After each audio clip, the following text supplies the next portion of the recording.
iniciando mais um podcast Iceberg. Vocês sabem que eu sempre trago aqui profissionais, trago os cases de sucesso, trago aqueles que já concorreram e não deu certo, trago vereador, trago deputado, prefeitos aqui. E hoje, na realidade, assim, o contador ainda não tinha vindo aqui. Vou falar bem a verdade. Como vocês sabem, eu sempre falo que no meu programa só vem quem eu quero.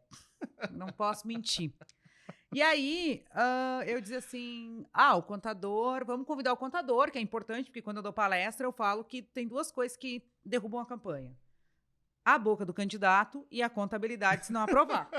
Então, é isso que derruba a campanha na realidade. Então, assim, quando falar isso, vai chamar qual contador, não sei o quê, aí a gente vai, né, conversar com os nossos companheiros aí de caminhada, tô que nem o Lula agora, companheiros de caminhada. E aí, não se falava em outro nome, a não ser o nome de Guilherme. Agora eu falei assim, como é que é o teu sobrenome mesmo, Guilherme? É Sturm? Ele falou bem alemão, Sturm. Eu adorei. Já meti um alemão com ele aqui, não tive muita reciprocidade do alemão. Veja bem. Estamos recebendo o Guilherme, ele é da empresa Essente Jus, né? Isso. Maior contabilidade eleitoral do Brasil. Atende muita gente. Eu vou deixar ele contar a história dele, porque, assim, essas partes, assim, eu sempre falo, cada um faz o seu, né? Então, essas partes mais didáticas da contabilidade, eu vou deixar para tu nos contar um pouco da empresa e de toda a parte eleitoral, como é que funciona uma campanha aí. Seja muito bem-vindo.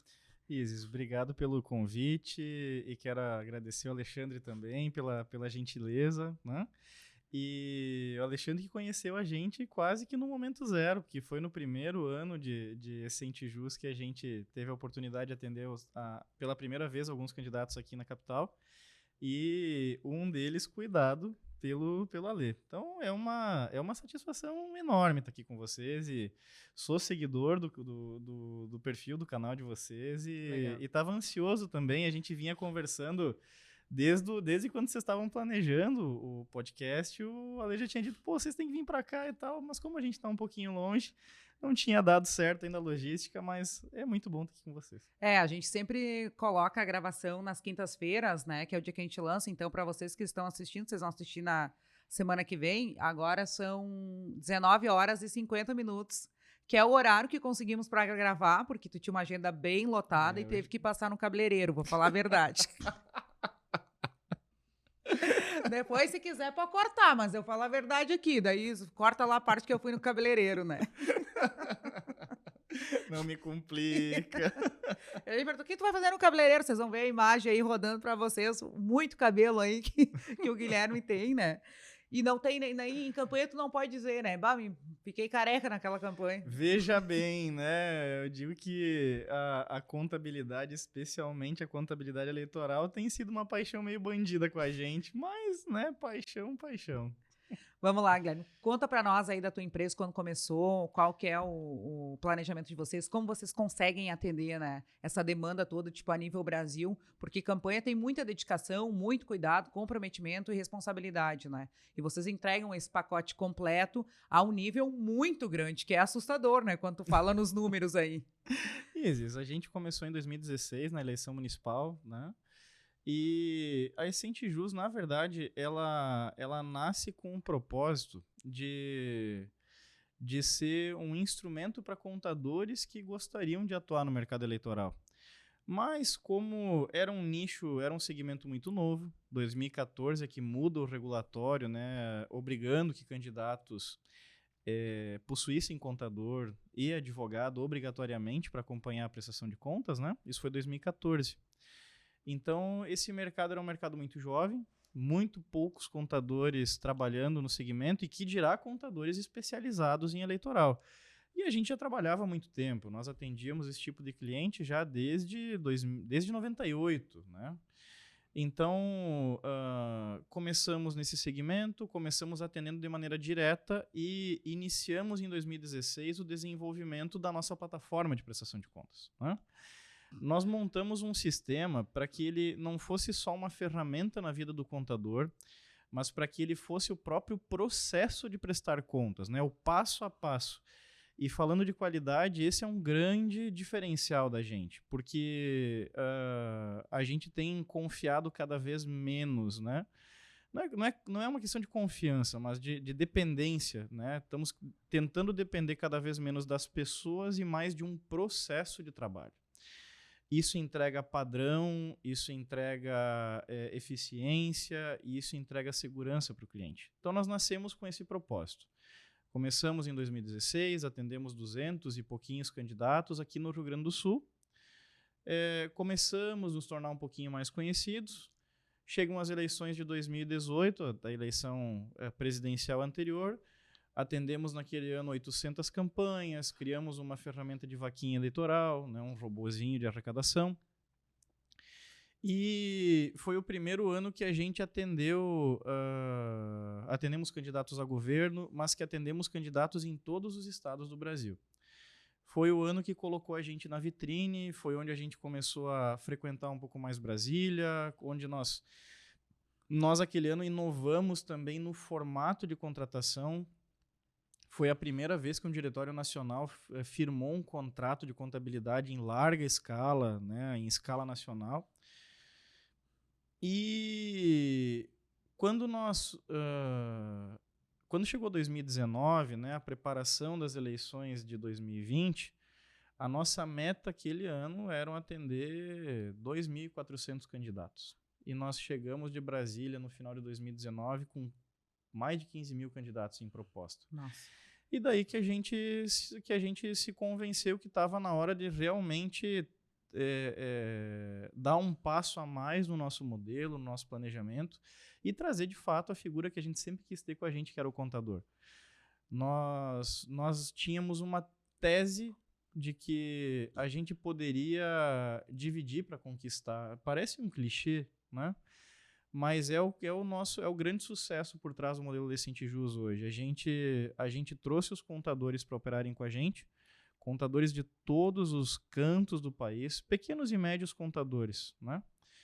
E no ano de 2020, então, nós atendemos 10 mil candidatos em todos os estados, contando com 925 contadores trabalhando com a gente.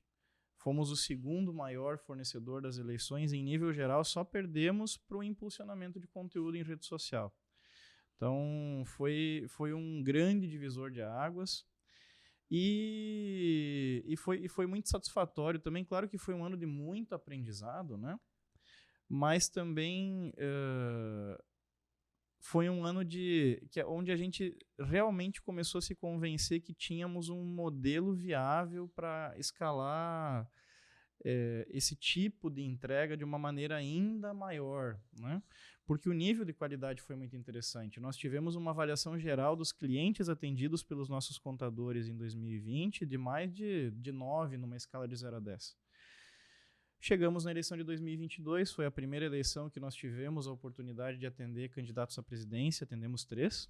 Ah, que legal. Inclusive um candidato de segundo turno. Atendemos com algum tipo de serviço 10 direções nacionais, em todos os espectros, e isso é uma marca muito forte do nosso grupo também, porque a gente hoje é visto como um quadro de confiança da política, mas não pela afinidade ideológica, mas pelo profissionalismo que a gente tem trabalhado, né? Não é incomum a gente, em eleições municipais, atender mais um lado de chave, assim como na eleição geral passada. Agora nós atendemos 2 lados muito antagônicos e com uma relação muito exitosa. Nós atendemos agora mais de 2.200 candidatos na última eleição, né? Foram quase 10% de market share. E conseguimos ainda avançar em termos de qualidade. Nossas contabilidades, nós chegamos à marca de 988 contabilidades trabalhando, quase 1.000 contabilidades. Muita coisa, né? E com uma avaliação de 9,6 feita pelos clientes, né, atendidos pelos nossos contadores. Então, o nosso modelo se consolidou. A gente vem agora para a próxima eleição trazendo ainda algumas novidades, né? A gente quer trazer a presença de inteligência artificial agora para os nossos sistemas, principalmente para a área de suporte e para a área de tratamento de uma espécie de auditoria automatizada das prestações de contas antes de a gente entregar para a Justiça Eleitoral. E a nossa expectativa, a nossa meta agora para a próxima eleição são atender algo em torno de uns 30 mil candidatos. Mas temos alguns indicativos de mercado já para acreditar num número até algumas vezes maior que isso. E tem uma figura icônica aqui do Rio Grande do Sul que tem uma fala célebre depois de um jogo de futebol que diz: estão deixando a gente sonhar. Então assim, a gente está com uma estrutura muito robusta, né, em termos de sistema, em termos de capacitação. São mais de 3 mil profissionais capacitados nos escritórios que trabalham com a gente, né? Então a gente organizou uma estrutura onde a gente consegue realmente atender esses grandes contratantes com padrão, com processo, né, com cada vez mais consistência. Então, esses contadores são abraçados pela Essentijus. Hoje eles recebem toda a capacitação, a gente chama de processo de habilitação para atendimento dos candidatos. Então, o contador, quando ele entra para trabalhar conosco, ele se habilita para atender o candidato. Então, ele não sai simplesmente trabalhando. Tem os nossos procedimentos, o nosso suporte técnico, os advogados gostam muito da maneira como a gente tem trabalhado também, porque a gente tem, principalmente naquela fase do pós-prestação de contas, a gente tem uma estrutura de suporte especial para os advogados que atendem os clientes atendidos pelos nossos contadores. E vou dar um spoiler aqui, até aproveitar toda a audiência de vocês, que podem esperar ainda uma inovação ainda maior para a campanha. Nós estamos em vias de lançamento já daqui, acredito que uns 90 dias, do nosso próprio banco digital. Então, os nossos candidatos, os partidos, vão contar, além do serviço de contabilidade da vaquinha eleitoral, vão contar também com atendimento bancário pelos nossos contadores. Então, a gente quer cada vez entregar uma experiência mais superior, mais sintonizada com o dia a dia de uma campanha, que vocês sabem que é intenso, né? O candidato, na parte útil do dia, tem que fazer voto, tem que ir atrás de se eleger. E a gente tem tentado entregar um conforto de atendimento também cada vez mais adequado com a realidade do candidato, né? O que a gente vê em tudo isso que tu fala agora, de todos os processos, eu ia dizer que era um monopólio, né? Daqui a um pouco. É banco, é vaquinha e é o atendimento à prestação de contas e toda a burocracia. É conveniência. É conveniência, né? Porque eu vejo que isso tem um termo no mercado de tecnologia que se chama one-stop shop. Eu paro e compro tudo que eu preciso num lugar só. Sim. Então não é uma questão só de... Óbvio que a gente, né, quer qualificar mais a oportunidade de ganho dos nossos contadores, né? Mas é também a maneira de... Poxa, é xarope durante a campanha eu ter que fazer o candidato ir numa agência bancária, no expediente bancário para abrir uma conta. Não, e vários problemas, né? Porque ele não tem horário, aí faltou uma documentação, daí ele tem que voltar. O extrato não tem a qualificação que precisa, você tem lá, às vezes volta um Pix, volta uma TED, você não consegue identificar direito. Tem muitos problemas de prestação de contas que são inerentes desse processo. Então, a gente espera entregar um conforto maior, uma agilidade maior, uma qualidade de informação maior, né? Então, mas o mais legal de tudo é que existem diversos modelos de explorar a contabilidade, não só no mercado eleitoral, no mercado em geral, né?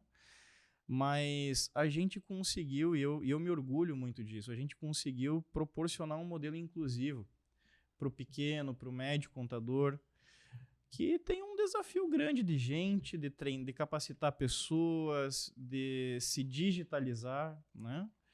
Então, a gente conseguiu incluir todos esses pequenos e médios contadores nesse mercado, que é um mercado muito específico, e conseguir levar o nível de qualidade que, quem sabe, só campanhas grandes conseguiriam acessar para aqueles candidatos pequenos, para as mulheres.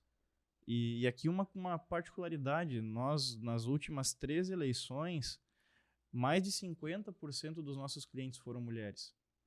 né? Então, a gente poder cada vez proporcionar isso de um jeito mais inclusivo, né?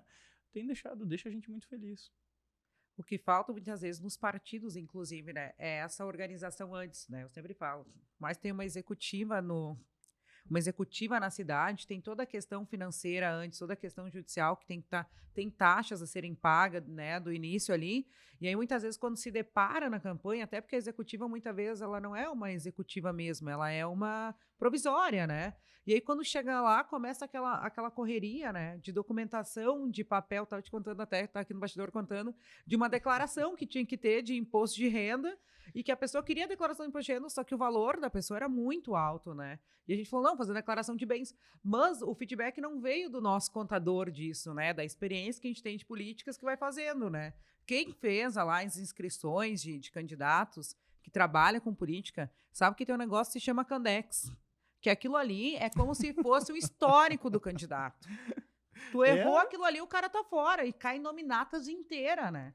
As eleições sempre em alguma cidade cai algum partido que não fez certo, começa a vir depois as devolutivas e negativa, e não, e aí vem de profissionais. Eu já vi profissional perder tempo de recurso, e aí cair toda a nominata mesmo. E aí é o maior pesadelo para o candidato, ele querer fazer uma campanha, ele estar pronto e a contabilidade dele derrubar ele. Não, e Isis, assim, a gente hoje, né, também é um dia emblemático para nós, contadores eleitoralistas, né, que hoje é o prazo final, foi o prazo final para a entrega das prestações de contas partidárias relativas ao ano passado, né? E muita gente deixa para se preocupar, né, com essas questões mais burocráticas do processo só lá em cima, lá no início do jogo. Quando o jogo começa a ser, na parte legal, ser jogado agora, né? Nós vamos ver uma enxurrada de diretórios municipais inaptos a lançar candidatos, né? Impedidos de lançar candidatos nas próximas eleições. Se não pela justiça eleitoral, pelos seus adversários, né? Minimamente competentes, minimamente preparados. Seja por problemas no CNPJ, mas especialmente por ausência de prestação de contas. Nós levantamos a situação de 7, 8 das principais siglas, né, atuantes no Brasil hoje, e a gente identificou só em ausência de prestação de contas das eleições de 2022, todos os diretórios são obrigados a prestar contas eleitorais. Mesmo que a eleição era uma eleição geral, os municipais precisavam prestar, por mais que fosse sem movimento. E isso tem que ficar claro, né? E é um papel importante do veículo de vocês, né? De a gente levar essa informação, né? E desmistificar essa informação. Porque a Justiça Eleitoral não sabe que o partido não teve movimento se o partido não disser. Ela não tem como presumir isso. Ela vai esperar você dizer. E precisa ser feito. Nós fizemos esse levantamento. São mais de 30 mil diretórios que não fizeram a prestação de contas das eleições 2022 nestas principais siglas. Nós temos quase 30 siglas partidárias. Então a gente tem um desafio de regularização grande. E eu tenho dito muito para os dirigentes partidários, a estrutura partidária, no meu ponto de vista, né, ela é uma espécie de franquia social. Você tem um modelo, né, de entidade, né, uma ideologia, um modelo de atuação, que é o Diretório Nacional do partido. E você tem uma entidade regional nessa cadeia, que são os diretórios estaduais, e você tem as unidades de ponta, né, que são os diretórios ou as comissões provisórias lá nos municípios.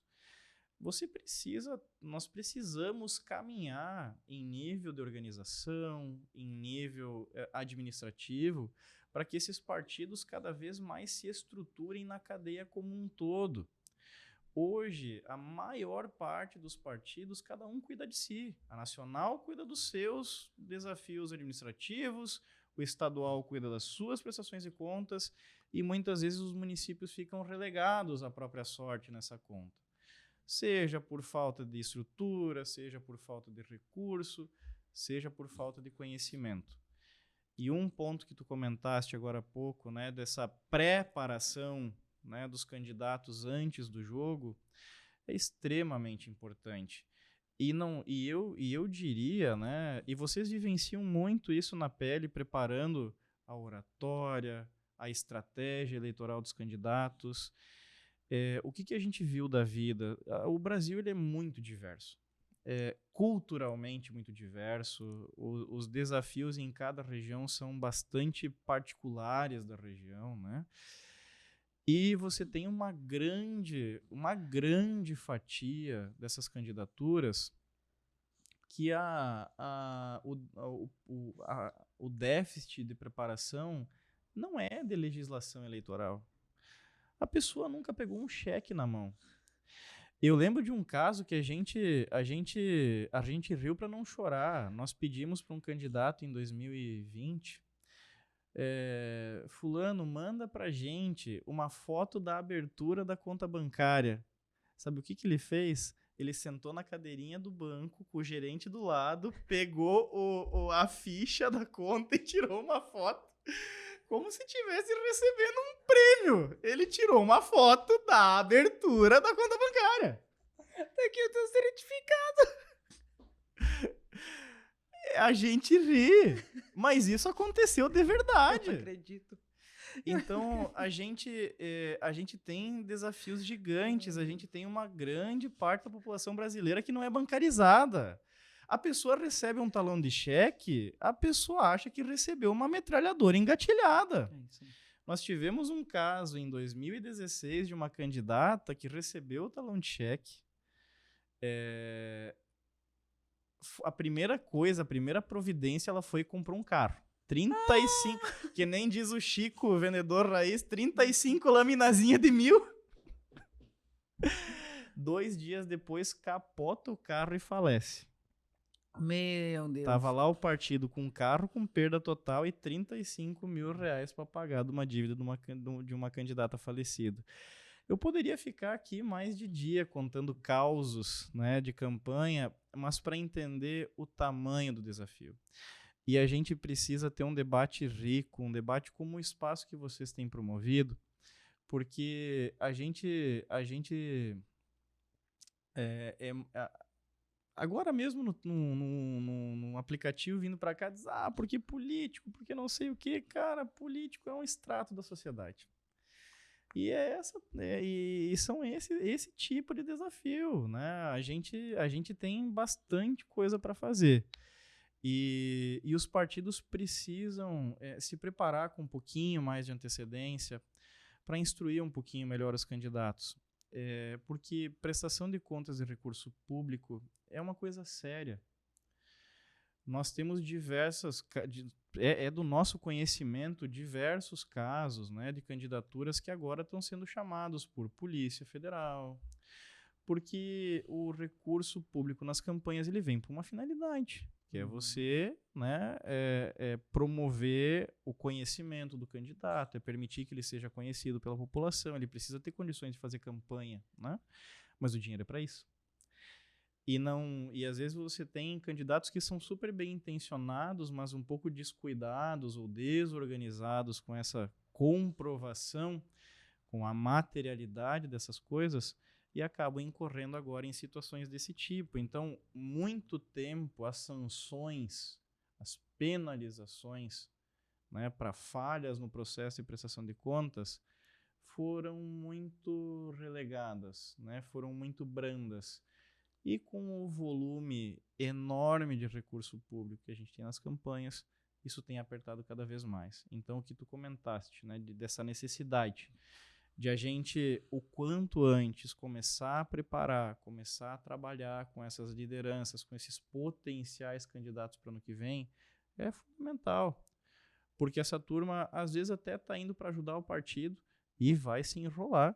E vai se enrolar feio. Sim. Então, quem sabe uma liderança jovem, uma liderança em formação que começou a sua caminhada na justiça, o partido vai queimar esse que poderia ser um baita candidato lá na frente.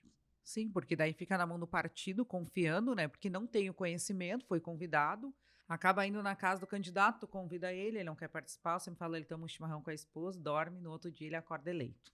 E a partir dali ele apagou tudo. Os caras só falaram que ia apoiar, ia entrar o dinheiro do partido, ia tudo funcionar. E aí o que a gente estava falando antes aqui era sobre a prestação de contas, que como encerra o prazo no dia de hoje, né, que é 30 que nós estamos falando, e aí tem várias pessoas que estão com a prestação de conta ali que não bateu, que tem vai ter algum apontamento, né? E dezenas de milhares de partidos que a gente olhou ontem no portal da Transparência e Justiça Eleitoral e ainda não tinham entregue. Possivelmente esse número tomara que tenha melhorado até a noite de hoje, dia 30. Sim. E aí eu sei que tem vários candidatos que estavam correndo de última hora para ver se fechava as contas. Qual que é a penalidade? Vamos lá, para tirar dúvidas, até porque foi uma discussão que foi bem calorosa para nós que vivemos a bolha política. É uma discussão bem calorosa nesses dias, porque o que acontece com o candidato? Vamos lá, eu tive apontamento na minha prestação de contas, fechou a data, eu não expliquei. Porque todo o dinheiro que passa pela tua conta, ele tem que ser comprovado, aquele materializado naquilo, né? Seja com o contador, com o jurídico, com o marketing, com a placa, com o material, com a gasolina, com o social media. Tudo tem que passar, até com a gasolina. Antigamente não era assim, né? Os caras adoravam no interior. E aí agora eles vêm com o comprovante da gasolina, né? E abriu mais um espaço. O que acontece com esse candidato que teve apontamento aí, que vai ter apontamento a partir de hoje? Ele tem uma penalidade, ele vai poder concorrer, ele não vai poder concorrer? Qual que é o passo? Isis, assim, até pra gente aproveitar bem a pergunta, né? Eu vou dividir a minha resposta em duas partes. Isso, que eu faço assim... Aloha, vamos ver o que está acontecendo, né? Não, tu que é técnico. Não, imagina, mas até para mim conseguir me organizar melhor e deixar isso bem claro, né? Então eu vou diferenciar as penalidades do partido e as penalidades do candidato. Os candidatos, de fato, né, o último prazo que eles deveriam ter prestado contas é agora quem concorreu na eleição passada ou no caso da eleição de 2020, né? E bastante gente, tem um número importante de candidatos que não prestaram contas. Então, assim, quais são as possíveis penalidades para o candidato? Primeiro, a não prestação de contas é o pior dos mundos. Vai soar até esquisito o que eu vou dizer, mas é melhor desaprovar uma conta do que não prestar. Porque a não prestação de contas, ela suspende indefinidamente a quitação eleitoral, ou seja... enquanto você não apresentar a conta, você não emite passaporte, você não assume um cargo público e em não prestando contas, se você movimentou recurso público na campanha, automaticamente você vai ser chamado a recolher 100% de multa sobre esse valor. Nossa. Inscrição no CADIM, no Cadastro de Dívida Ativa da União. Então você, por exemplo, vai financiar um Minha Casa Minha Vida, ou lá um produtor rural vai buscar um Pronaf da vida, não vai conseguir. E você ainda vai ser chamado pela Polícia Federal, porque além da formalidade administrativa, né, prestação de contas para a Justiça Eleitoral, o Ministério Público tem interesse em saber também o que foi feito desse dinheiro. O candidato recebeu para fazer campanha e reformou a casa dele? Foi para Disney com o dinheiro da campanha? Se o candidato não disser, a Justiça, o Ministério Público, não tem como saber, né? Então, as penalizações são graves, porque eu vou extrapolar um pouco o exemplo, né? Quem sabe até correndo o risco de exagerar. Mas o que acontece com um prefeito que faz besteira na aplicação de recurso público? As sanções são duras, não são? Sim. E o que diferencia um candidato aplicando recurso público? Ele só não precisa fazer licitação, mas é recurso público, né? Muito candidato e muito partido vê no fundo partidário ou no FEFEC a salvação de uma campanha. Isso pode ser a ruína do patrimônio pessoal do candidato se ele não fizer bem feito. Então essas são as principais sanções, né, possíveis. Muita gente diz, desaprovar a conta não dá nada, o cara continua com a quitação eleitoral, né? Mas normalmente uma desaprovação vem seguida ou vem acompanhada de multas, né? E as multas para problemas em aplicação de recurso é de 100%. Aí você vai, o que a gente diz no popular, né? Vai devolver o dinheiro. Vai devolver o dinheiro. Né? Do partido, as sanções são um pouquinho diferentes, né? Porque ele é uma entidade viva, é como se fosse um tipo de associação, tem CNPJ, não tem obrigações só com a Receita Federal, tem obrigações só com a Justiça Eleitoral, tem obrigações com a Receita Federal, aqueles que têm funcionários com o Ministério do Trabalho. Então, isso é um outro ponto. Tem muito dirigente partidário ou muito contador que não é especializado na área, que só lembra de cuidar da prestação de contas para a Justiça. Mas aí, quando vai olhar o CNPJ está suspenso porque ele não fez aquelas declarações que precisam ser feitas todo ano. E diretórios partidários grandes que movimentaram bastante dinheiro na eleição passada, como os estaduais, por exemplo, eles podem estar obrigados a uma declaração para a Receita chamada SPED contábil, que é a contabilidade digital. E a depender do volume de movimentação, se ele não entregar o SPED contábil, ele passa a ter uma multa diária, que pode chegar a 0,25% sobre o movimento. Nossa. Então, se esse cara entregar um ano depois, essa multa é astronômica. Então, temos o risco de multas com Receita Federal, temos o risco de multas com Justiça Eleitoral. Se o partido não prestar contas, ele vai estar sujeito à suspensão da notação partidária, ou seja, ele vai ser interditado, não pode lançar candidato, não pode fazer convenção. É como se estivesse lacrando a porta do partido. E pior, porque muitos dirigentes partidários acham que não, isso aí depois é problema do partido, eu deixo esse BO lá e eu não quero mais saber, vou me desfiliar do partido, vou ir para outro partido. Meu irmão, teu CPFzinho vai estar lá. Então, tem centenas de dirigentes partidários ou ex-dirigentes partidários no Brasil hoje que estão com o CPF no Cadim e nem sabem. Vão descobrir quando vão fazer um financiamento, quando vão tentar fazer uma viagem internacional, quando vão negociar com a administração pública, né? Então, essas são as principais sanções. É um tipo de entidade muito específico. É bem diferente do que os outros tipos de clientes que os contadores estão acostumados a atender. Então, tem muito probleminha que acontece por causa disso, por um desconhecimento, por uma falta de compreensão da dinâmica do partido, né? É como se fosse uma prestação de contas. Para você estar nos assistindo aí, todo mundo, né, que tem um certo valor aí que movimenta, tem que fazer o seu imposto de renda anual.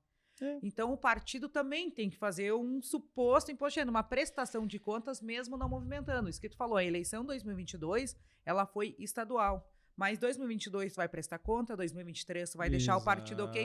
Por isso que a gente fala, quando se assume um partido, tem que saber que tu vai ter custos com esse partido. Sem se tu dúvida. tem a capacidade de gerir aquilo, não é? Eu tenho um partido e agora é estadual que vai me mandar dinheiro, né? Ou a nível nacional, União lá que vai me mandar dinheiro. Não.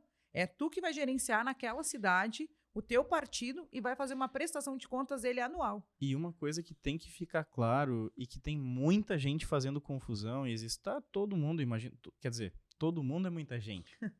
Mas imagino que existam bastante lideranças esperando o que vai dar da tal da PEC da anistia, né? Que a imprensa tem falado bastante. E não vou eu aqui fazer juízo de valor, tá? Se bom ou ruim, mas é preciso deixar claro para os dirigentes. O que está sendo proposto na PEC? Está sendo proposto um ajuste de contas. Bom, nós vamos passar a régua no que aconteceu para trás, e nós prometemos que vamos nos organizar daqui para frente. Tá? Falando no popular, é isso que está se propondo. Mas o que é o passar a régua no que aconteceu para trás? O partido vai ter perdão de multa, seja com Receita Federal, seja com Justiça Eleitoral.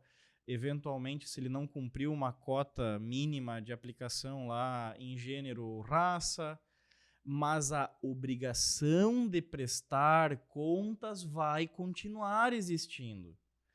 Então, enquanto o partido não regularizar aquelas ausências de entrega lá de trás, o rolo vai continuar, com um PEC de anistia ou não. Isso não vai se resolver pela anistia. O que está se dando é uma colher de chá, ou seja, está barateando a regularização. Você está tirando as multas e as devoluções fora. mas a obrigação de prestar as contas, ela vai persistir. Então, isso é importante, porque tem muita gente achando que, porque vai anistiar, não preciso fazer mais nada para trás. Não, você tem que entregar. Por mais que tenha problema, que vá gerar multa, beleza, isso é outra discussão. Agora, a necessidade de apresentar, ela vai permanecer. Então, tem muita gente que, eu tô tranquilo, vai dar tudo certo, vai se lascar. E a gente tem chamado muita atenção porque quando você tem uma conta, né, julgada como não prestada, ou seja, você perdeu o prazo, não deu bola, a Justiça Eleitoral intimou, você não prestou, o juiz eleitoral foi disso, beleza, então eu julgo a prestação de contas como não apresentada. Para você resolver essa pendência que não caduca, volto a repetir, ela não tem os 5 anos de SPC e Serasa ali. É ad eternum, né? Então ela vai permanecer lá, seja passar 10 anos, vai estar lá. E isso é um ponto importante, tem muita gente que faz essa confusão, sabe? Deixa passar 5 anos lá, o que passar 5 anos tá tudo certo. Então, a gente precisa tomar esse cuidado e quando para resolver isso, você vai ter que fazer para a Justiça Eleitoral o que a gente chama de pedido de regularização. Então, você vai pedir, né, vai entrar com um pedido naquele ano dizendo, eu quero regularizar, eu quero entregar. Só que essa pendência ela não cai automaticamente, não é simplesmente eu pedir a regularização e a Justiça vai considerar regular, não, ela vai avaliar o que você entregou. Sim. E isso tem um tempo de tramitação. Nós estamos entrando em julho. Dezembro, recesso do Judiciário. O Judiciário vai voltar a trabalhar lá por fevereiro. Aí tem carnaval. E daí maio já tem que começar a se mexer para fazer convenção. Ali em junho, né? Quanto mais perto do final do ano os partidos deixarem para se regularizar, para cuidar disso, mais perigoso ou mais provável de não dar tempo. E daí não vai nem adiantar chorar. Porque tem que estar resolvido. Então não é só entregar. O pedido tem que ser acatado. Ele tem que ser julgado pelo juiz como não, realmente está regularizado. Então é importante. E isso não é uma preocupação só de dirigente partidário. Eu, se estivesse pensando nesse momento em me candidatar por algum partido, a primeira coisa que eu faria é como é que está a situação desse partido? Será que ele realmente vai poder me lançar como candidato?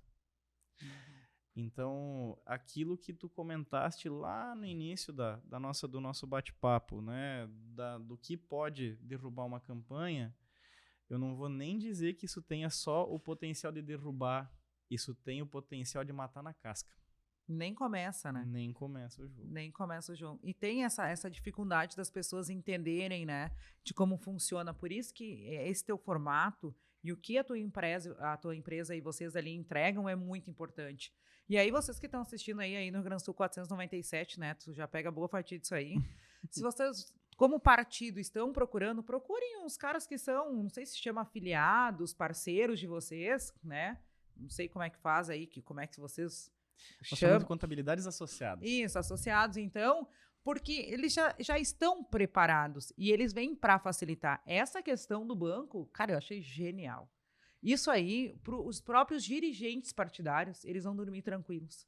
Porque a todo momento as pessoas ligam porque falta um documento, porque não sei o quê, porque tem que ir no banco. E depois, quando termina a campanha, mais ainda, porque daí faltou um valorzinho, aí tem que emitir uma DARF, que não sei o quê, que faz o pagamento.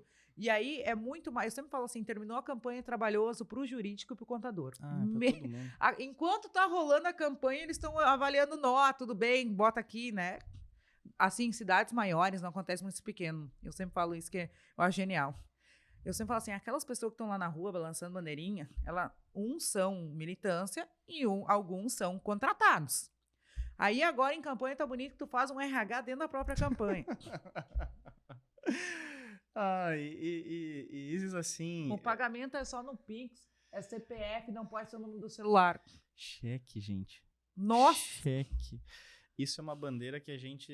Eu desde a eleição de 2020, eu sou membro da Comissão de Contabilidade Eleitoral do Conselho Federal de Contabilidade. E a gente tem debatido muito, né, essa melhoria do contexto. E, inclusive, o Conselho Federal está dando um passo muito importante esse ano, onde está se debatendo a primeira norma brasileira de contabilidade eleitoral e partidária. Porque a atividade de nós, contadores, né, ela é regulada por leis, mas a gente também tem um regulamento próprio enquanto contador. Né? Então, a gente tem instruções técnicas, a gente tem normas contábeis que a gente precisa observar. E, por incrível que pareça, partidos e candidatos não têm até então uma norma contábil específica. Você faz alguns aproveitamentos, principalmente das normas brasileiras de contabilidade das entidades sem fins lucrativos. Né? Então, tá se fazendo um estudo muito aprofundado nesse sentido e que emana muito de desafios como esse que tu comentou. Às vezes, quando a gente fala das dificuldades de uma campanha, as pessoas as pessoas que não gostam tanto de política ou não gostam tanto dos políticos acham que a gente está querendo passar a mão na cabeça do político. Ah, não, o político tem que se lascar mesmo, tem que ser ruim com eles, né? Mas não é isso. Você pegar uma campanha a deputado, por exemplo, que o cara precisa percorrer um estado inteiro, experimenta abastecer num posto de beira de estrada com talão de cheque. O posto não aceita nem cheque. Imagina numa situação como essa. Então, a gente precisa separar um pouco a demagogia, né, e fazer uma leitura realista. O que a gente quer com o processo? A gente quer um processo que funcione, a gente quer um processo que seja econômico, eficiente e, acima de tudo, transparente. Então, quanto mais instrumentalizado, quanto mais digital for esse processo, a gente amplia as possibilidades de fiscalização, seja da justiça eleitoral, seja da sociedade civil, dos adversários. Então, isso é bom para o processo. A gente tem defendido muito uma inclusão mais massiva de meios de pagamento mais modernos, né? Pix foi inserido na eleição passada agora, gente. É o meio de pagamento mais utilizado pelo brasileiro. E não tem de não receber, né? Porque o Pix tá ali, não tem o cheque. Gente! Em campanhas antigamente davam um chequinho voador, né? Por que, sabe, a gente tem já meios tão modernos de transação financeira. Você pegar campanhas grandes, uma campanha governador, por exemplo, que vai lá contratar 1.000 panfleteiros ou 1.000 pessoas para trabalhar numa campanha. Nós tivemos uma campanha governo em um determinado estado, governador eleito, e contratou 3.000 pessoas durante a campanha. 3.000 pessoas, isso é um RH de uma multinacional em 45 dias. Então, a gente precisa trazer mais tecnologia, né, para a gente poder ter um processo mais eficiente, mais organizado, ainda mais rastreável, né? Então, a gente vem trabalhando muito, o próprio Código Eleitoral, que está tramitando, agora está no Senado, né? E que eu imagino que deva ser votado esse ano, antes das eleições próximas, traz alguns avanços importantes nesse sentido. Então, a gente precisa também olhar... Nós estamos falando em inteligência artificial, nós estamos falando em deep fake news, e nós ainda pagamos contas de campanha com cheque. Não. E o cheque, se não for nominal e cruzado, ainda incomoda em prestação de contas. Gente, não dá mais, a gente precisa avançar. Precisa atualizar, né? E até o processo, eu acho, de documentação, eu sempre falo, porque a questão é o seguinte, quando faz esse tipo de RH dentro de uma campanha, imagina um estado, né? Aí tu tem 3.000, cara, começou o exemplo aí, e vamos pegar a cidade, Porto Alegre, vamos pegar um exemplo. Quantos bairros tem em Porto Alegre? Tu precisa botar o cara em tudo que é lugar. E aí, o problema disso é tu pegar a documentação, né? Porque tu precisa ter um contrato com o cara. Aí tu precisa do RG lá, o comprovante de residência, por causa do contrato, que é a comprovação. Se tu tivesse tudo no digital, o cara te mandava... Eu já penso num sistema, né? Eu gosto do processo. Aí tu tinha lá, aí tu podia subir o documento assinado, o cara assina direto ali, né, pelo sistema, já anexa os documentos, papapá. Cara, não, tu tinha que pegar a assinatura daquela pessoa, daí hoje ela não podia vir, daí amanhã dela mandava errado o documento, aí não tinha visibilidade na hora que saía da impressora, tu tinha que anexar. É assim, ó, é um turbilhão de coisa. E aí depois também as normas, né? Tá, tudo bem, é tantas horas, é esse valor. Aí tu mandava o Pix tinha que valer com o contrato. Daí na hora de mandar, tu mandou errado. Pá, o que tu faz com esse Pix agora? Aí a pessoa fala assim, meu Pix só é celular. Não, só pode CPF. Não, mas eu não tenho Pix CPF. Não, Pode ser o do meu irmão, o do meu e marido? assim, Não. pelo amor de Deus, e principalmente os servidores da Justiça Eleitoral que nos acompanhem, não nos levem por mal. Eu, às vezes, até me excedo um pouco, faço umas críticas um pouco mais acaloradas, mas não é no intuito de achar culpado, mas é no intuito de a gente realmente, né, pensar solução. Eu não entendo qual o sentido, cabimento, razão de eu poder aceitar um Pix no CPF, chave CPF, mas não aceitar uma chave e-mail ou telefone. Não faz sentido nenhum. Até porque a conta é vinculada àquele CPF, tá ali a comprovação. Então, assim, a gente precisa fazer uma leitura objetiva, uma leitura racional, né, desse quadro normativo, e a gente precisa avançar. Mas não dá para menosprezar a vida real, né? Um pouco da norma é pensada por quem nunca fez uma campanha eleitoral. Não é botar assim de novo, não é passar a mão na cabeça do candidato, mas, gente, é um período intenso, é um período sensível na vida do candidato, na vida da candidata, né? E você, com a presença cada vez mais massiva, né, cada vez maior de recurso público, você tem uma preocupação dos órgãos de fiscalização, da sociedade, que esse dinheiro cumpra a finalidade. E essa preocupação com a materialidade do gasto é mais uma coisa que ainda é de entendimento complexo por boa parte dos agentes desse processo.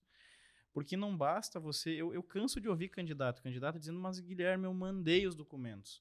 Tá, você pode ter mandado a nota, você pode ter mandado o comprovante de pagamento, mas você mandou algum tipo de comprovação que aquele gasto que você disse que era, por exemplo, com a gráfica, realmente foi com a gráfica e que realmente foi um material feito na gráfica para a tua campanha? Porque se você só mandou a nota e o recibo, beleza, você mandou uma parte da documentação, mas não toda a documentação. Tem vários problemas em prestação de contas, Isis, que não nascem da contabilidade. Não foi um erro do contador, ou não foi um erro do candidato, ou da pessoa que organizou a documentação, mas foi uma documentação insuficiente. Não é incomum, né, apontamentos de gastos com contratação de parentes, por exemplo, ou de compra de coisas em empresas de familiares, e situações diversas nesse sentido, que vem de uma análise mais ligada à essência do gasto e não à forma do gasto. Então, isso precisa ficar claro. A gente precisa cada vez comunicar mais e entender melhor isso, porque é um conjunto da obra, né? Eu gosto muito de dizer que tem aquele ditado antigo que para a mulher de César não basta ser honesta, ela precisa ser e parecer. Sim. Então, o candidato, a candidata precisa demonstrar, porque senão a justiça eleitoral não tem como saber, né? O órgão fiscalizador, ele parte do princípio de que se nós não disser que nós fizemos certo, nós fizemos errado. Então a gente precisa dizer e demonstrar de maneira organizada, completa, que a gente fez o certo. Sim. Nas campanhas agora veio, nessas mais agora, essa coisa mais materializada, eu falo, né? Porque o que nós pedíamos muitas vezes para o candidato, assim, olha só, guarda o teu material de gráfica, porque ali sai a tiragem, o teu CNPJ, então ele vai bater com a nota. Se tiver algum apontamento, né, por causa dessa insuficiência de documentação ou de comprovação, ali já está indo junto, então não tem... Qual que é o problema de tu mandar aquele material junto ali, né? Empresas de marketing digital que fazem a campanha, que fazem gravação, que usam drone, que contratam... dá para anexar os materiais. Eu me lembro que para alguns candidatos que já faziam dessa forma, tinha drive com todo o material dele. Então, se gastou tantos R$ 1.000 em marketing, tá aqui a comprovação. Aí tem uns que só querem pegar essa comprovação aí no final para pegar o resto das contas ali para dizer, não, realmente eu gastei com isso aqui porque é quando sobra aquela do partido para mandar, né? Aí é uma comprovação realmente para o partido fazer aquela...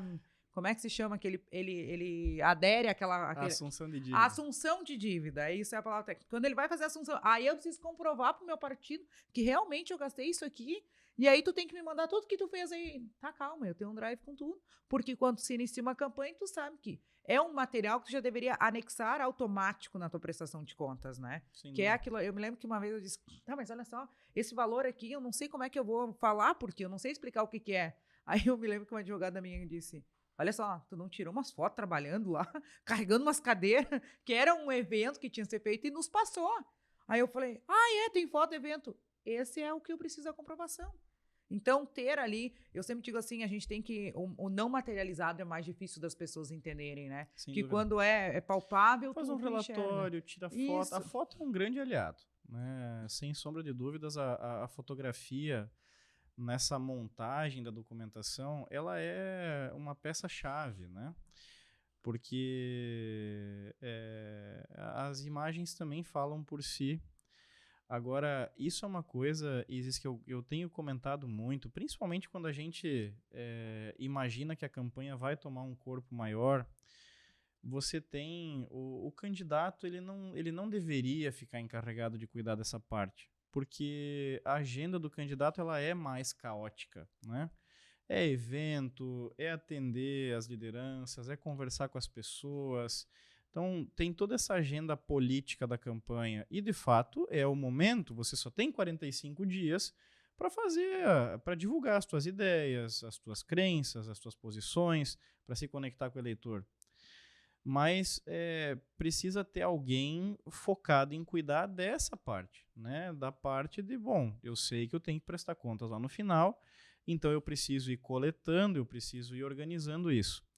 Nós teve uma iniciativa na eleição passada agora, que foram duas pessoas ali do Paraná, e até quero deixar um abraço para o Fred Almeida o Frederico do Paraná e a Denise Schlickman de Santa Catarina. Eles idealizaram a primeira pós-graduação em gestão financeira de partidos e campanhas.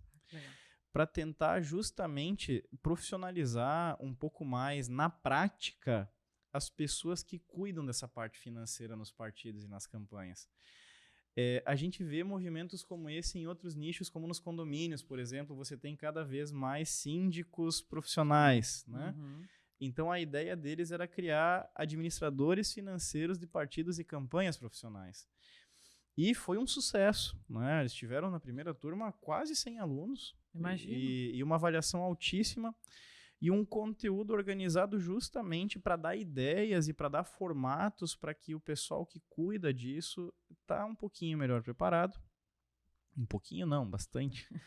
Mas isso é uma coisa que o candidato precisa ter em vista, né? Quando a pessoa vai se candidatar, ela sempre, ou imagino, né, que na maioria das vezes, vai se preocupar com quem vai fazer a comunicação, com quem vai ajudar ele com marketing, com o contador, com o advogado, mas acaba relegando essa função. Quem é que vai cuidar do caixa da campanha? Quem é que vai cuidar dessa parte burocrática da campanha, de fazer esse link com a contabilidade, né?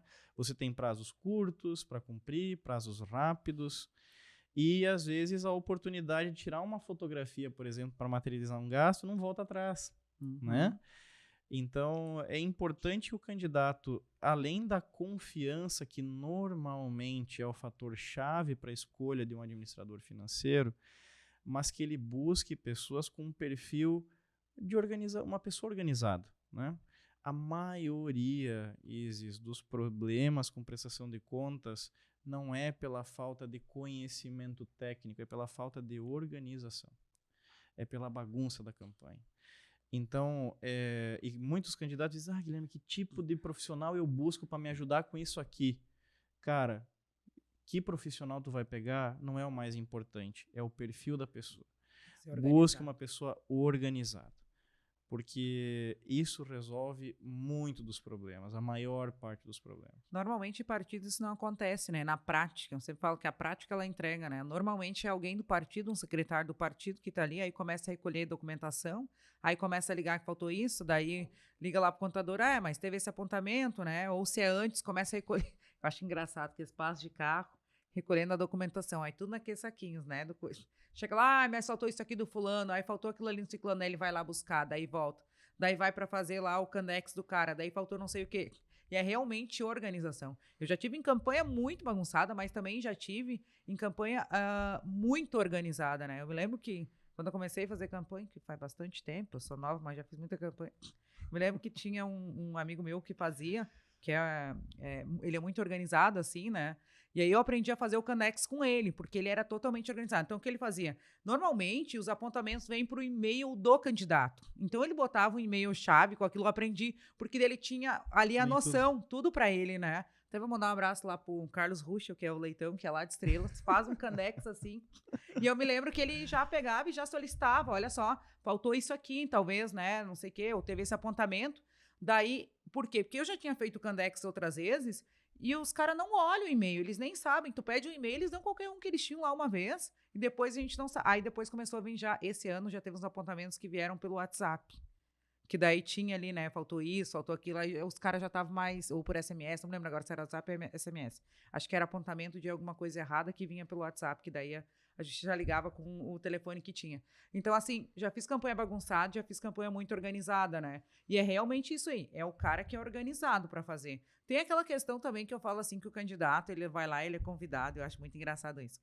E aí ele se torna realmente uma pessoa vista, porque, né, ele vai receber dinheiro do partido, se torna uma pessoa pública, e o que tu vai gerenciar esses valores que vão vir para ti? Como tu vai fazer? E aí eu sei que eles... Uma vez uma senhora disse assim, olha só, por que eu tenho que botar tudo que eu tenho aqui? Eles querem saber o quê? Aí eu falei, olha, por enquanto eles não querem saber nada, porque o que a senhora tem já é da senhora, a senhora nem entrou na política. Agora, se a senhora for eleita e daqui 4 anos, eles querem dar uma olhadinha no seu patrimônio para ver como é. Não é como tu entra, é como termina o teu mandato se tu estiver eleito, né? A gente precisa ter claro, né? O pessoal precisa ter claro que quem pretende se candidatar a um cargo público, essa pessoa, obviamente, que vai passar a ter um maior interesse público. Então, não é uma questão de opção entre mostrar ou não mostrar. Você fez a opção, ou você pode fazer a opção de se candidatar ou não. Isso aí. Né? Mas em se candidatando a um cargo público, você terá uma exposição pública e precisa se preparar para isso. Né? A gente viu alguns casos em eleições anteriores, né, de grandes empresários com patrimônios que chamam a atenção, ou às vezes até surpresos com o nível de exposição que isso ganha, mas é assim, né? As pessoas têm o direito de conhecer o candidato, mas acima de tudo de também poder fiscalizar essa variação patrimonial, né? Essa evolução do patrimônio do candidato durante principalmente os eleitos, né? Durante o período que ocupou o cargo, né? Então, e tu comentaste também, Isis, lá no início dessa questão da declaração de bens e tal, é como eu falei já reiteradamente aqui hoje de noite. Quem pretende se candidatar precisa se organizar, precisa começar a se preparar, precisa começar a entender algumas coisas, porque a eleição está ali. Né? Nós agora, em agosto, a gente entra nos 365 dias para o início da próxima eleição, e quando vê, tá aí. A campanha tá ali. E é muito engraçado, porque tá todo mundo que tá participando de campanha, que tá se preparando, tá preocupado com marketing, com a rede social. E agora tem essa prestação de contas de rede social também, né? Que tu precisa comprovar, e daí chega no final, os caras não devolvem, o Facebook não devolve a grana. Tá, mas esse cara, aí depois, demora depois que acaba o prazo, 30 dias para te conseguir tirar o extrato lá, para juntar na prestação de contas, dependendo, né? Então, assim, e tem uma questão também que a internet já entendeu, que eu acho muito engraçado, que é assim, tu é um candidato normal, tradicional, com certo valor e tal, mas quando tu é uma majoritária ou um candidato com muito poder aquisitivo, inclusive declarado, a plataforma já te trata de maneira diferente. Para quem não sabe, o carinha que tá lá na ponta, o vereador, tá? O vereador, ele vai tratar o deputado que já tem mandato ou o cara que já performa de maneira diferente. Tanto que tem um atendimento exclusivo para esse cara. Porque depois, quando precisar fazer a pressão... Por quê? Porque tu vai botar mais dinheiro lá. Os caras já estão cientes, né? Cliente maior, cliente menor. Um cliente maior, cliente menor. Então, eles já te dão um atendimento diferenciado, né? Não entendi por que não aceitaram, né, meu impulsionamento. Enquanto que tu tá aqui mandando e-mail, a Google te liga. Tu manda lá só uma abertura, a Google te liga. Oi, o que houve? Não, eu que pergunto o que houve, eu preciso resolver isso aqui, né? Então, tu já tem um atendimento diferenciado e depois vem toda a prestação de contas. Porque tem que abrir a conta no CNPJ do candidato, tem toda uma burocracia. E antigamente as pessoas não tinham isso. E mais uma catraca. E não tinham sanções tão duras, né? Quando se usava mais dinheiro privado, não se tinha essas sanções tão enérgicas, né, para punição desses desvios, né? E isso é importante a gente dizer, Isis. O pessoal imagina, né? Um candidato imagina que ele só vai ser penalizado pela Justiça Eleitoral se ele fizer coisa errada. Mas, na verdade, assim, é mais simples do que isso. Você pode ter feito tudo certo, mas se não demonstrar que fez certo, se não cumprir com os requisitos para demonstrar, vai ser confundido como coisa errada, vai ser tratado como coisa errada. Uhum. Então, precisa levar a sério e se preparar, porque, de fato, assim, quando a gente vai fazer disputar uma prova num determinado esporte, você se prepara, você treina. Quando você vai fazer um concurso público, você se prepara, você estuda para a prova.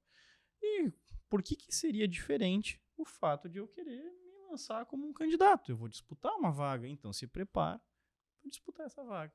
E não só na parte do pedir o voto, do conquistar, mas na parte legal por trás desse processo. Eu sempre falo que é um guarda-chuva, né? A campanha, para ser uma campanha de sucesso, o guarda-chuva é um conjunto ali de partes, né? Não é só isso, só aquilo que elege, tem que ter e bons profissionais e confiar nesses profissionais. Para nós encerrar aqui, porque isso fica muito longo também. E outra coisa, né? Eu sempre falo assim, eu no ISO não tenho muito tempo para fazer propaganda, porque a gente fica trabalhando. Imagina tu com todos esses candidatos, né? Também não tem muita propaganda o que fazer, entendeu? É bom, funciona, não tem muita propaganda o que fazer. Vamos deixar uma dica, só uma dicasinha, que depois tem que contratar aqui o escritório. Eu não preciso propaganda, imagina eu fazendo propaganda pro Guilherme, né? O cara nem vem atender. Mas vamos deixar só uma dica que depois eles vão procurar os associados, então, né? Qualquer coisa a gente coloca ali os associados aí no iceberg ali, pra galera ter onde procurar, porque o que a gente faz aqui realmente é dar instrução. São 497 municípios, né? A gente não pega não é que nem tu consegue pegar todas as campanhas do estado em nível, né? Porque, mas assim, para eles terem acesso talvez a essa galera aí que tá contigo, né? Esses profissionais, deixa um recadinho aí, deixa uma dica assim para quem tá... Não, Isis, primeiro que assim, né, eu sempre tenho, quando a gente olha, às vezes, um serviço um pouquinho mais profissional, um pouquinho mais sofisticado, a gente tem a impressão que é uma coisa cara ou que não é uma coisa para mim, que sou um candidato pequeno.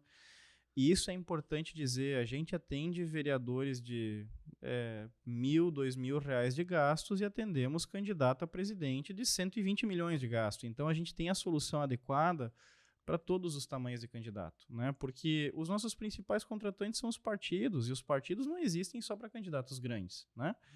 Então, a própria rede de contadores, ela vem também para trazer um conforto ainda maior de poder atender esses candidatos cada vez mais presencialmente, com uma presença física cada vez mais próxima. Então, não precisam ter medo de fazer orçamento com a gente tem solução e preço para todo tamanho de cliente, para todo tamanho de candidato. Nós vamos promover também, de agora até março do ano que vem, pelo menos 14 eventos, a maior parte deles nas capitais, né, por uma questão de logística. Aqui no Rio Grande do Sul nós iremos fazer 2. Então, fiquem atentos nas redes sociais da Essentijus, porque de agora até a eleição a gente vai disseminar muito conteúdo, chamar atenção para os principais prazos, e isso não tem custo nenhum, né? Isso é um give back, isso é Isso é feito em gratidão e é a nossa colaboração para um contexto cada vez mais qualificado, né? Então tem um propósito, tem um papel e a gente também se esforça para fazer isso. E uma dica legal também, e até deixo como uma gentileza para vocês, né? A gente, por ser apoiador dessa pós-graduação do Paraná, da Uniopet, a gente também tem alguns cupons de desconto. Então, bacana. da audiência de vocês que tiver interesse em entender um pouco mais, a gente deixa já como uma cortesia para os seguidores aqui do Iceberg um cupom de 30% de desconto na pós, tá? Bem legal. Então, em gratidão também ao espaço e a gentileza de vocês em convidarem a gente. Também, quem estiver nos assistindo, dê uma dica para o partido, né, para o dirigente, para procurar ver como está a situação.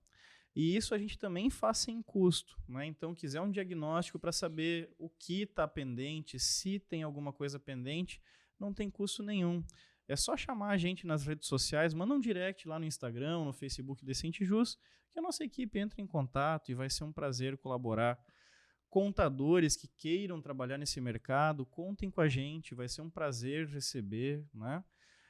A gente deve abrir um período de seleção de novos contadores no ano que vem. A gente ainda não tem certeza, né? Vai depender muito do como o mercado vai, do tamanho da demanda que a gente vai ter. A gente está com uma equipe boa já, mas possivelmente a gente tenha que trazer mais alguns contadores. Mas no site da Essente Jus, que é www.redeessentejus.com, a gente tem muito conteúdo. A gente tem um perguntão das eleições com quase 400 perguntas e respostas, tem um perguntão para os partidos, tem um perguntão para as diligências, né? Então, que tem sido base de consulta para muitos advogados, mas dúvida não tem custo. Qualquer coisa, procurem a gente, vai ser um prazer ajudar. E, mais uma vez, quero te agradecer a gentileza, a cordialidade na condução desse assunto. Tentando que seja legal, né? Então, contem conosco também, né? Vai ser um prazer ter vocês junto com a gente nos eventos, principalmente aqui no Rio Grande do Sul. Legal. Então, já fica o convite, né? Claro. E sempre que precisar, sempre que quiserem contar com a gente, como a gente diz aqui no Sul, a tramela é pelo lado de fora da porta. É só chegar, abrir e entrar. Show de bola. Pessoal, esse foi mais um podcast Iceberg. Aqui vai ficar com vocês aí. A galera, não sei se coloca em cima, embaixo, é a galera que decide a edição, tá? Todos os contatos, os arrobas, o site. A gente vai disponibilizar tudinho lá da Essente para vocês terem contato. Qualquer coisa, se não acharem, tiver dificuldade, chama nós aí no direct também. A gente já repassa para eles. E é isso aí. Valeu!